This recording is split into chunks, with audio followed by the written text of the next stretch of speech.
लाल टकटको साधव बोहू वर्षार आगमन रे नाली पाट पिंधि मन मोहुछि साधव बोहूर लाजुआ चाहाणी। टिकी टिकी नाली पदरे एबे धरा पृष्ठरे नैसर्गिक सुषमार पसरा मेलाई देइछन्ति प्रकृतिर एही सुंदर जीव। कुनी कुनी नाली पदरे घास गालीचारे थिरी थिरी चालुथिबा साधव बोहू सभिंक दृष्टि आकर्षण करुछि।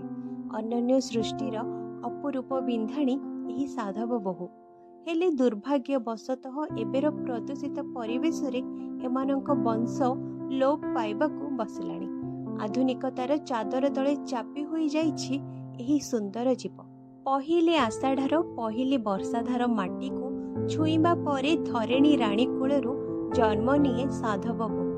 भिजा माटीर बास्ना पाई धरणी मार बुकु चिरी नाली रंगर पसरा मेलाई दिए। साधव बोहूर सौंदर्य देखिले सते लगे प्रकृति समस्त दुआत ढाली देइछि।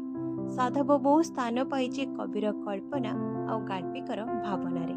प्रेमिकटी निज प्रेमिका को साधव बोहूर रूप लावण्यर सहित जितेबले तुलना करे सेतेबले लाजेई जाए मनर नायिका। हेले दुर्भाग्यर विषय विनाश मुखरे साधव बोहू पोक।